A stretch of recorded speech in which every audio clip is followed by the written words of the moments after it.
ሰላም ናኹም ኣብ ኩሉ ኩርናዓት ኮንኩም ነዚ መደብ ትከታተሉ ዘለኹም ምሳኹም ዘለኹ ሓወኹም ገሬ ኣብ ገሬ ፕሮዳክሽን እምበር ንሎሚ ከመይ ጌርና ባስታብ ናይ ገዛና ዝተቐልጠ ሕብሩ ሪፔር ንገብሮ ዘርኢ መደብ ኣዳልየልኩም ኣለኹ።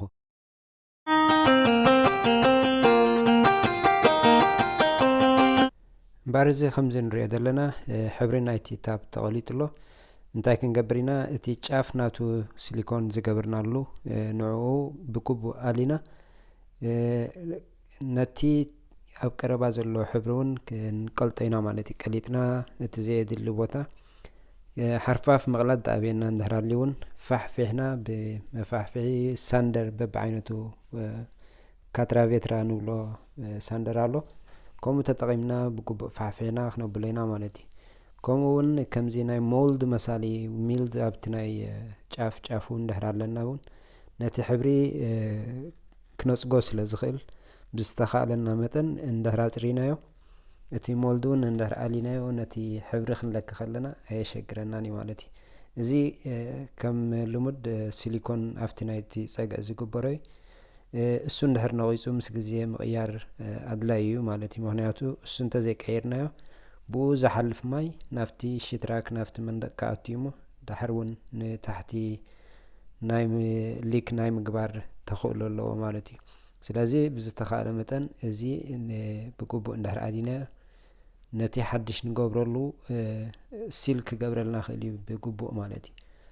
ስለዚ ነቲ ታይል ከይሃርመልና ጥንቅቕ ኢልና ነቲ ክእለ ዘሎ ናይ ሲሊኮን ቦታ ኣሊና እቲ ሞልድ ፀሊም ገይሩ ዘሎ እውን ንዕኡ ብግቡእ ኣሊና እዚ ንሪኦ ዘለና ናይ ሞልድ ክሊነር እዩ ክቆትሎ ክእል ከጥፋልና ከዓ ይኽእል ነቲ ፀሊም ዘሎ ማለት እዩ።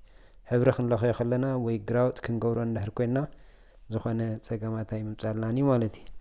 ስለዚ ብግቡእ ቅድሚ ሕብሪ ምጅማርና እቲ ክእለ ዘለዎ ንቅድም እንድሕር ኣፅሪናዮ ተመራፂ ይኸውን። እቲ ናይ ቀደም ዝነበረ ሲሊኮናት እውን ኣብ ላዕሊ ስለ ዘሎ ነቲ ሕብሪ ምልካይ ከሸግረና ይኽእል ማለት እዩ። ስለዚ እንታይ ገብር ኣለኹ እዚ ነቲ ሲሊኮን ዝነበረ ነቲ ብቐሊሉ በቲ ናይ ስክሬፐር ስክሬፕ ክኸውን ዝኽእል እንድሕር ኮይኑ ከዓ ሳንደር ከይተጠቐምኩ ቅድም ብኡ ይኣልዩ ኣለኹ እቲ ናይ ላዕሊ ማለት እዩ። ድሓር ኣብ ንዕኡ ምስ ኣለና ኣንቂፅና እንድሕር ኣንቂፅናዮ ነቲ ሳንድ ክንገብሮ ከለና ብቐሊሉ ሳንድ ክኾነልና ክእል እዩ ማለት እዩ። ስለዚ እቲ ጌጅ ናይቲ ሳንደር ፈላለ ክእል እዩ።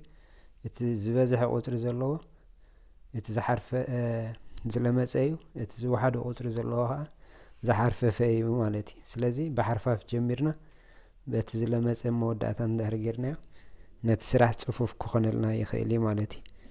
ስለዚ ምናልባት ካብ ቦታ ናብ ቦታ ካብ ዓዲ ናብ ዓዲ ክፈላለ ክእል እቲ ናይቲ ካትራቬትራ ናምበር ሳይዝ ወይ ምሕርፋፉን ምልማፁን ኣብዚ እንጥቀመሉ ግን እቲ ዝወሓደ ቁፅሪ ዘለዎ እቲ ዝሓርፈፈ እዩ፣ እቲ ዝለዓለ ቁፅሪ ዘለዎ ከዓ እቲ ዝለመፀ ካትራቬትራ እዩ ማለት እዩ።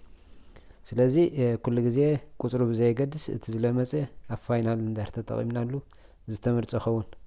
እዚ እምበር ከምዚ ንሪኦ ዘለና ክሮይሎን እቲ ዓይነት ናይ ግሌይዚን ዝበሃል ማለት እዩ ክልተ ዓይነት ታኒካ ኣለዎ። እቲ ሓደ እቲ ሕብሪ እዩ፣ እቲ ሓደ ከዓ እቲ ሶሉሽን እቲ ኬሚካል ምስኡ ዝሕወስ እዩ ማለት እዩ።